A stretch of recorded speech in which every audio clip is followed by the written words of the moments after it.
Hi guys, my name is Gigi and I make videos for women that want to feel relevant, not invisible and have a purpose in life.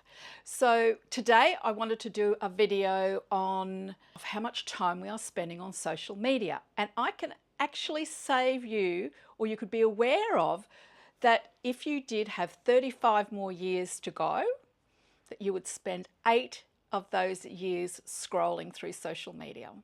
My God, 8 years. That's just the most incredible amount of time to waste. So here in Australia, we are pushing 6.5 hours a day scrolling through social media. So if we look at 8 years, can you imagine what we could do even if it was just 4 years? So I have put together 5 really good tips that I believe you could almost slow your social media down by half. I have in the last week. I thought I'd give them a go, and they have really, really worked for me. And I also want to tell you a really good story about what happened to us about 14 years ago and social media, and how it really probably brought this video to the forefront for me. So there's 5 changes that I have made in the last week before doing this video, so I could tell you how they went and show you on my phone what a huge difference it's made to my viewing time on social media. So I'll show you tip number 1. I have started to sleep with my phone outside my bedroom.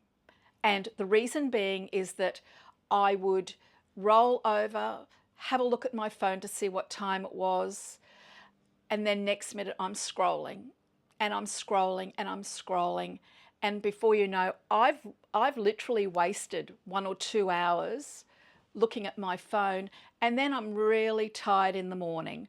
So what I've done since Monday, today's Saturday, so last Monday, I put my phone outside in the lounge room, put my charger outside, and when I go to bed, I put my phone outside and I don't pick it up until I get up in the morning. Now, I have told the kids that if you want me, don't text me after 8:30 at night. If it's an emergency, call me or give Dad's phone a call. But that has really made a difference. And it's really improved my sleep, because I'm not waking up thinking, oh, I'm just going to check my phone. I am waking up, well, I did probably up until Wednesday, I was waking up thinking, oh, my phone, I'll check my phone and think, oh, I don't have it here. So I was just going back to sleep. So that worked really, really well for me. Number 2, phone fasting.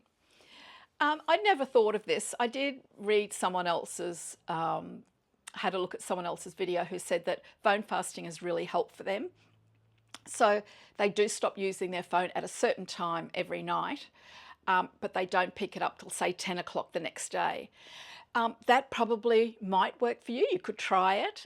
Probably hasn't worked for me. I did try it. I do find that I like to, have a look at it when I have my breakfast, when I sit down and have a coffee in the morning and have my breakfast. So you could stop using it at dinner at night and maybe make a rule that you don't pick it up till 10 o'clock the next day. That will also knock a huge amount of your time down as well. Number 3, putting it on silent mode. I have done this. It does work. So I'm on group chat with the kids. So they'll be constantly backwards and forwards chatting and sending messages and all the time. And every time it dings, I'm picking it up, looking at it. As soon as I've picked my phone up, then I'll check my emails, then I'll check my other messages. Then I'll think, oh, I'll just have a quick look at Instagram or see if anyone's put up, I've had a notification that someone's video's up that I want to have a look at. And before I know, half an hour's gone. So I've actually, putting it on silent mode has made a huge difference to the time. Even when I'm cooking at night, I would normally just, while something's cooking, I will just glance at my phone. I've actually put it on silent mode and put it down, and then make a rule that I'll go back and check it, probably every hour or hour and a half. That's also worked. You could try that. Number 4, grayscale. Having grayscale is just mean taking the colour out of your phone completely. So there is a setting in there, and I will show you that you can go in, you can make your phone grayscale. it's really interesting to look at your phone completely black and white. Um, it almost takes out the loveliness of it, if I'm honest. Like looking at clothes, looking at recipes, nothing's appetizing. It's in black and white, and I did that. And it's really has stopped me putting my phone down a little bit because I'll look at it and think, I'm really probably not that interested in looking at that. Try it. There's been a lot on the internet about turning grayscale on your phone, and it actually really taking the time down that you do scroll and look at your phone. I must admit that that has probably been a pretty good game changer for me as well. So I think it was Monday, I took a photo of my phone and I was up to about 8 hours in the day. Um, it went down on Tuesday quite low. I think it was under 3 hours. It went up again on Wednesday because my daughter's best friend, mum, passed away, and we were talking about that. So it is up a little bit. But yesterday it was down a little bit, and I think today even more. So that does what that's like halved or 30% down. I mean, that's just amazing. That probably works out to be 3 years or 4 years added back time for me. So guys, this is how to do the grayscale on your phone. So go into your settings again. You will go down to, where are we? Accessibility. You'll go to display and text size. And then as you scroll down, you will see where you'll come to color filters. Yours will be probably on or off, I'm not sure, but this is what will come up. So that just means your whole phone is in color. But if you want to now make it go to grayscale, you can just press that color filters button here, and that'll be gray. So if you go all the way back, you'll see everything is gray now. Number 5. This one probably is a little bit contentious, and probably not everyone would even consider doing it, but there is a bit of a movement where people are starting to do this, and that is deleting all their phone apps completely. Now, I'm not saying that we should completely get rid of all phone apps and all social media, because I actually enjoy looking at social media and I kind of find it quite entertaining for me. But I think losing 8 years is just something that I'm not prepared to do. So I am really prepared to stop the scrolling as much as I possibly can, be very conscious of the amount of time that I am spending on social media. And I think that's what my video was about. It's not about completely cutting it out, but maybe just being really aware of the amount of time that we are spending on it. So that, people are starting to delete TikTok, Facebook, YouTube, whatever they want, and just enjoying their life without all the social media. So if you want to try it, it would be lovely if you could. I'm not prepared to delete everything completely, but I am very, very aware of how much time I have been spending on it, and how I really just want to bring my time down. So you can delete your apps. It's pretty simple to go in and delete your apps. Just jump on YouTube and put in how to delete your apps, and it'll show you step by step. So very, very easy. About 14 years ago, I had my children were in their very, very early 20s, and I was so concerned with the amount of time that they were spending on their phones. Now, 14 years ago, they probably, now I look back, probably weren't on their phones a great deal. However, to me, they were. And we're at the dinner table, they would be on there, they'd have their phone with them. As soon as dinner would finish, they would get up, they would go into their bedrooms. I wouldn't see them for the rest of the night. So going to work one day, and I was listening to the radio in the car, and I heard an interview with a lady called Susan, I think it's Mausart, Maushart, I think, the name's Susan, and she wrote a book called The Winter of My Disconnect. And as I was listening to her talk and then reviewing her book, it just resonated with me because only days before I was thinking about how much time my kids have been spending on their phone.